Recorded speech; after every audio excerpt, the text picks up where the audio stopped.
À l'écoute des RFI, en direct de Paris, il est 17h, 16h, temps universel. Le journal en français facile. Adrien Delgrange. Bonjour à toutes et à tous, nous sommes le mardi 23 janvier. Dans ce journal, nous parlerons de la politique aux États-Unis et ce duel décisif dans le clan républicain. Donald Trump ou Nikki Haley, notre correspondant nous attend dans l'État du New Hampshire. La guerre en Ukraine est également au sommaire. 7 morts et près de 80 blessés lors de nouvelles frappes russes. La guerre à Gaza également, 24 soldats israéliens morts en une journée. Un désastre, dit le Premier ministre Benyamin Netanyahou. En France, les agriculteurs mobilisés, de plus en plus de barrages routiers à travers le pays. Témoignage à suivre d'un agriculteur à Poitiers. Et puis nous parlerons cinéma français. Anatomie d'une chute, le film réalisé par Justine Triet est nommé aux Oscars, la plus prestigieuse des récompenses américaines du cinéma. Voilà pour les titres, soyez les bienvenus. Nous sommes en direct des États-Unis pour commencer ce journal. L'enjeu est de connaître le nom de celui ou de celle qui sera le candidat ou la candidate des Républicains pour la prochaine élection présidentielle américaine. Le match se joue entre Donald Trump et Nikki Haley, l'ancien président américain contre son ancienne ambassadrice à l'ONU. Les bureaux de vote ont ouvert. David Thompson, là où vous êtes, à Concorde, dans le New Hampshire. Oui, tout à fait. Les bureaux de vote ont ouvert depuis un peu plus de 3 heures maintenant ici dans le New Hampshire. Ce vote ici est le deuxième de la primaire après celui de l'Iowa la semaine dernière. C'est un vote très important parce que tous les rivaux, ou presque, de Donald Trump se sont désistés. Beaucoup ont appelé à voter pour lui, tous, sauf Nikki Haley, son ancienne ambassadrice à l'ONU, qui est la dernière toujours en lice. La semaine dernière, Trump est arrivé en tête avec 30 points d'avance. Aujourd'hui, les sondages le donnent toujours largement en tête. Mais Nikki Haley garde un petit espoir de l'emporter aujourd'hui parce que les électeurs du New Hampshire sont plus modérés que ceux de l'Iowa et cette candidate est plus modérée que Donald Trump. Mais si Nikki Haley perd ce soir face à Trump et surtout si Trump garde une large avance, la candidate aura du mal à se maintenir dans la course. Elle devra, elle aussi, jeter l'éponge dans les jours ou dans les semaines qui viennent. David Thompson en direct du New Hampshire pour Radio France Internationale.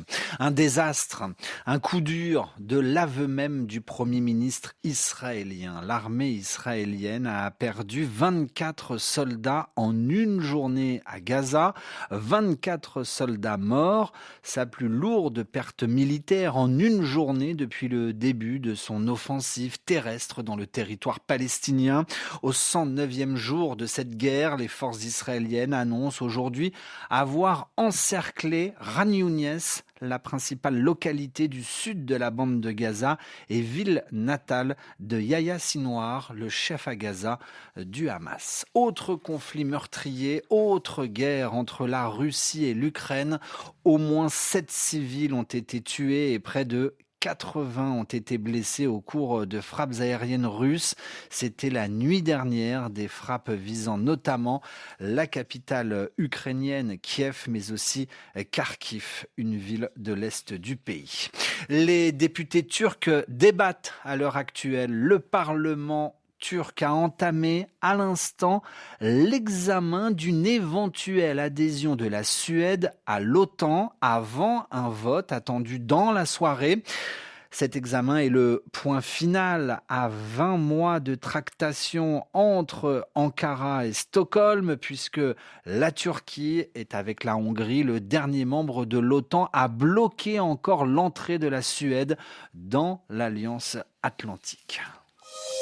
Le journal en français facile. 17h05 à Paris, l'actualité en France et la mobilisation des agriculteurs endeuillés. Une femme a été tuée ce mardi matin dans le sud-ouest du pays, dans le département de l'Ariège.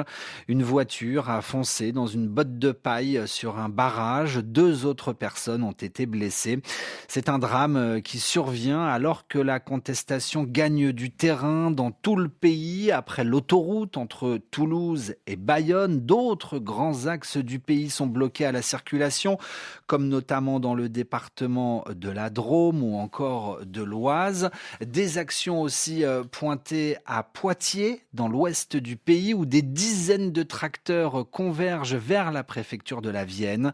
Sébastien Berger, président de la FNSEA de ce département, voit le mouvement prendre de l'ampleur. Nous, dans le département de la Vienne, quand on sortait en petit comité. Aujourd'hui, 150 tracteurs, à bas mot 200 exploitants. Ils sont rendus là, en fait, ils sont pas venus là pour rien. Et si les gars me disent allez Seb, on reste mobilisé, on passe la nuit, on y passe la journée, on y passe 2 jours, et ben on y restera la nuit, la journée, 2 jours s'il faut. Dans plein de départements, il y a le même mouvement qui s'est déjà déclenché depuis 4 jours. Là, il commence à y avoir un effet où on se sent fort, en fait, parce qu'on sent qu'on va finir par être écouté. En fait, l'union fait la force, et plus on durera, à un moment donné, s'il y a besoin de durer dans le temps, on sera capable de durer dans le temps aussi. Il y a beaucoup de revendications. Est-ce qu'il y a une ou plusieurs priorités sur lesquelles vous souhaitez des résultats immédiats ? On peut développer sur les réglementations, sur les importations de produits qui arrivent de pays qui n'ont pas les mêmes règles de production que chez nous. Donc forcément, nous d'ailleurs, on est plus compétitifs. Les problématiques, c'est trop de pression. Trop de pression. Alors, c'est pression politique, pression sociétale, pression écologique, pression administrative, pression financière. Et à la fin du compte, des agriculteurs qui ne s'y retrouvent plus dans leur métier, qui se demandent pourquoi en fait ils le font le métier déjà.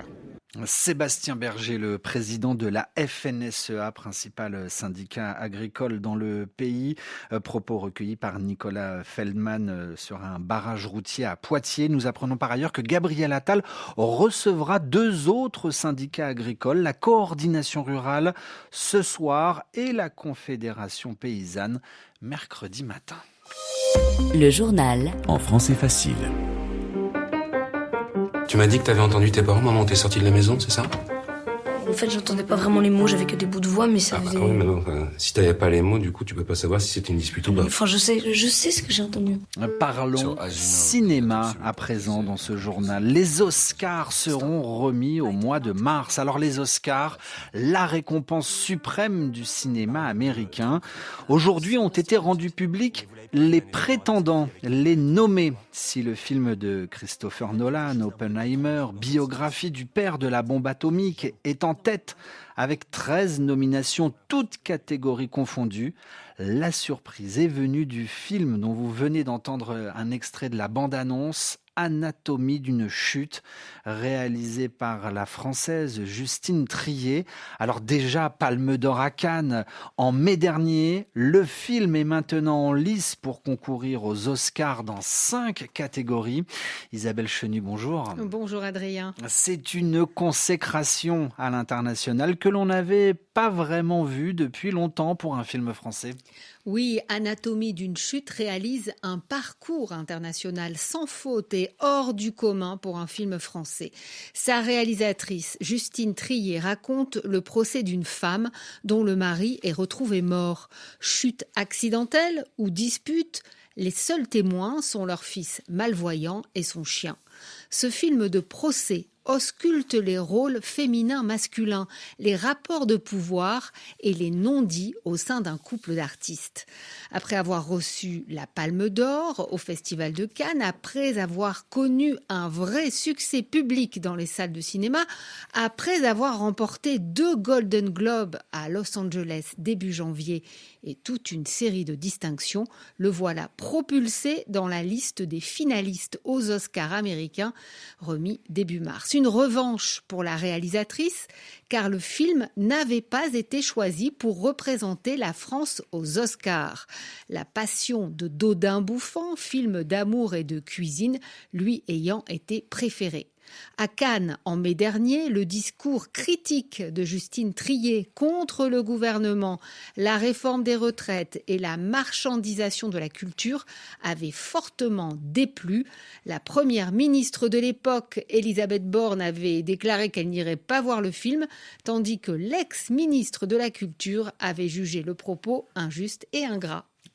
Anatomie d'une chute aux Oscars. Merci beaucoup Isabelle Chenu pour toutes ces précisions. C'est la fin du journal en français facile que vous pouvez retrouver à tout moment sur françaisfacile.rfi.fr.